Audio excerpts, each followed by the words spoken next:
Tariff लगाना अभी जब से प्रेसिडेंट ट्रंप आए हैं तो उनकी एक यूनिवर्सल पॉलिसी है। निश्चित रूप से हमारी सरकार इसके इम्प्लीकेशंस को ध्यान में रखेगी और कोई ना कोई कदम उठाए जाएंगे। अमेरिका के साथ हमारे बाइलेटरल ट्रेड की बात भी चल रही है, तो मुझे लगता है कि कुल मिलाकर के जो भी टैरिफ उन्होंने लगाया है वो किस पर्सपेक्टिव में लगाया,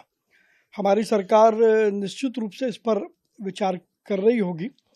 और ट्रंप एडमिनिस्ट्रेशन के साथ बातचीत करके इसका मिनिमल इफ़ेक्ट कैसे पड़ सकता है भारत और अमेरिका के व्यापारिक रिश्तों के बीच में, वो चीज़ें तय की जाएंगी। देखिए, ये उनका अपना एक विचार हो सकता है, लेकिन इसमें कोई दो राय नहीं है कि प्रधानमंत्री श्री नरेंद्र मोदी जी के जो संबंध प्रेसिडेंट ट्रंप के साथ में हैं वो एक अलग ही लेवल के हैं और यही वजह है कि आज भारत प्रधानमंत्री नरेंद्र मोदी जी के नेतृत्व में पूरे विश्व में एक बड़ी शक्ति बनकर के उभरा है। और जो कुछ प्रेसिडेंट ट्रंप ने प्रधानमंत्री नरेंद्र मोदी जी के बारे में कहा उससे साफ दिखाई देता है कि वो भारत को बड़ी संभावनाओं का देश मान रहे हैं, भारत के साथ वो व्यापारिक संबंध और मजबूत करना चाहते हैं। तो सरकार अपने स्तर पर इन सब चीज़ों का आकलन करेगी और उसके बाद हमें लगता है कि एक बार सरकार की समीक्षा आने के बाद सही मायने में ये पता लगेगा कि इसके क्या इम्पैक्ट हमारे साथ हो सकते हैं। देखिए, बहुत से लोगों को ये आशंका थी कि बिल लोकसभा में पास नहीं होगा और कांग्रेस समेत विपक्षी दलों ने अपनी तरफ से पूरी कोशिश करी, लेकिन बड़े बहुमत के साथ कल लोकसभा में ये बिल पारित हुआ और निश्चित रूप से आज राज्यसभा में भी ये बिल पारित होगा और जल्द ही वक्फ एक कानून बनेगा। कल जिस प्रकार की बहस वहाँ पर हुई और जिस प्रकार से माननीय गृह मंत्री श्री अमित शाह जी ने एक एक आशंका का जवाब दिया, उससे विपक्ष का वो नैरेटिव पूरी तरीके से ध्वस्त हो गया जो वो भ्रामक एक वातावरण पूरे देश में बना रहे थे।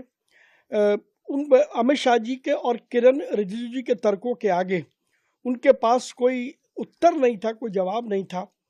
ये जितनी पार्टियां हैं ये केवल एक वर्ग की तुष्टीकरण की नीति पर चल रही हैं, लेकिन कल वक्फ के ऊपर सदन में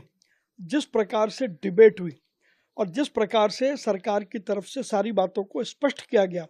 मामला शीशे की तरह साफ है। वक्फ का कानून देश के मुस्लिम वर्ग को एक नई दिशा देगा और वक्फ की जो संपत्तियां हैं वो परोपकार के काम में आएंगी, जो वास्तव में वक्फ का मैंडेट है। देखिए, जिनके दिल काले हैं वही इस तरीके की बात कर सकते हैं। जितनी भी आशंकाएं थी, जितने भी बिना तर्क के प्रश्न थे, वो कल सब लोगों ने संसद में उठाए, लेकिन तर्कों के साथ, प्रावधानों के साथ। पहले क्या हुआ, 1913 से लेकर के 2013 तक क्या हुआ और 2014 से लेकर के अब तक क्या हुआ, वक्फ की प्रॉपर्टी का किस तरीके से बेजा इस्तेमाल किया गया और बड़े बुनियादी सवाल उठाए गए कि क्या वक्फ से पूरे देश में ये पता लगे कि कितने एजुकेशन इंस्टीट्यूशन बने, कितने स्किल डेवलपमेंट के इंस्टीट्यूशन बने, कितना परोपकार का काम हुआ, कितनी महिलाओं को उससे सहायता दी गई। तो मामला शीशे की तरह साफ हुआ और इसलिए जो एक धारणा विपक्ष बनाना चाहता था वो धारणा वो बना नहीं पाया और यही कारण है कि वक्फ का बिल एक बड़े बहुमत के साथ लोकसभा में पास हुआ, आज राज्यसभा में भी पास होगा।